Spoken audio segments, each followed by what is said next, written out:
President Vladimir Putin. Russia has just warned Donald Trump to back off over Ukraine with more threats of World War III. The US president seems to now realize, at least, that Russian President Vladimir Putin and once again has been playing him, talking peace to Trump, but instead beefing up attacks on Ukrainian civilians. And Trump this week warned Putin he was playing with fire. But as I said last night, one of Putin's cronies, former President Dmitry Medvedev, told Trump he was playing with World War III himself. And now Putin's top propaganda man, Vladimir Solovyev, has just repeated exactly that in his top-rating TV show. Мне кажется, что это Дональд Трамп не понимает. Мы можем уничтожить весь мир несколько раз. Я напомню слова Верховного Главнокомандующего. А зачем такой мир, в котором нет России? That's the hate messaging that Putin sends his people. He's now offered Trump another carrot, more direct talks with Ukraine and Turkey next week, but that is just Putin stalling yet again for time. But once again, Trump just lets him string this out.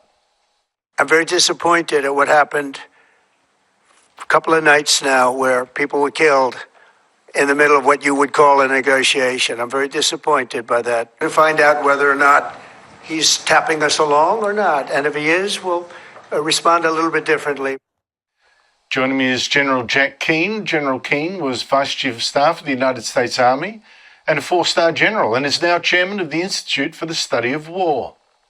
General Keane, thank you so much for your time. Donald Trump, he started by saying he could end this war in Ukraine in a day. He blamed Ukraine for being invaded.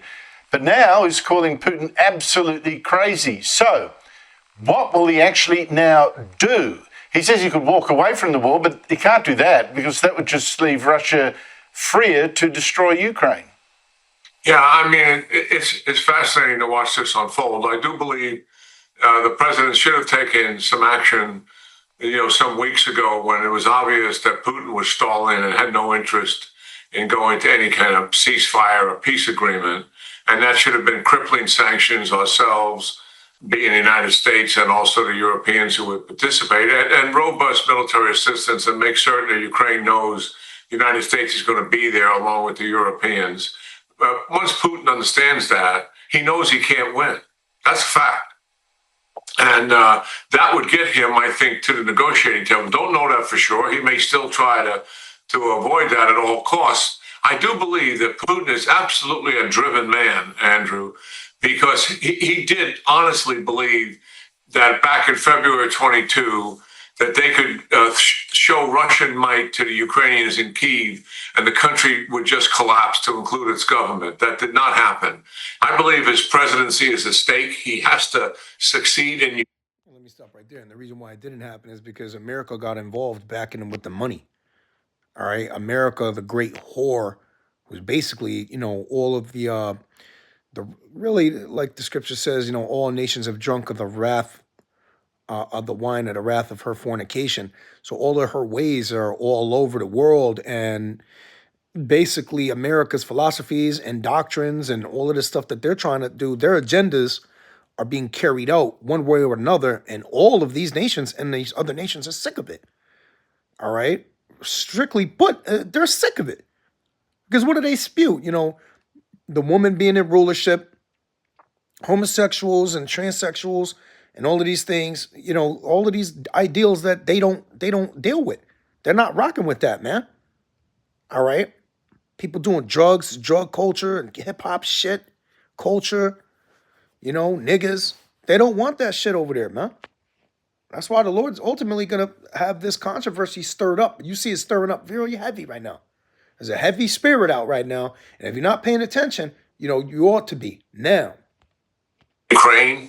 I believe he knows that if he doesn't, he would likely not continue to be president, and he'd likely be killed once he came out of power. So he is a driven man, in my judgment, and that is why he's pulling out all the stops here, not to go to any negotiated settlement unless major concessions that were being made to him that would make Ukraine vulnerable, number one. Or number two, keep stalling and stalling and increase President Trump's frustrations and anxiety so that he backs away. And if he backed away from supporting Ukraine, obviously that would be a major victory for Putin in achieving what his end is, and that is to topple the government in Ukraine. If the Europeans continue to support him, which I think they would very steadfastly, it would protract the war for a number of years still. But Putin would likely, at the end, have some success in taking down the country.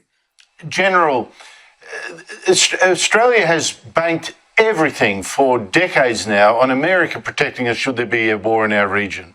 As a consequence, and as a report today has underlined here, we have a very small, undermanned, under-equipped military. Really, it's just a disgrace. But if there is a war with China in our region, how does the US match up to China? Can it win? Can we actually expect them to be able to defend us in a time of war? Well, I spent almost 2 years. I'll tell you right now, hell no. Okay? There's not a chance in hell because ultimately the Lord's going to bring this place down and he's going to use these other nations to do it. And that's in the scriptures, all right? Babylon the Great is fallen, okay? You're going down. And, in 1 hour, man, this place is going to be destroyed. All right, so that's just a quick message, man. You could watch the rest of this video, man. Shalom.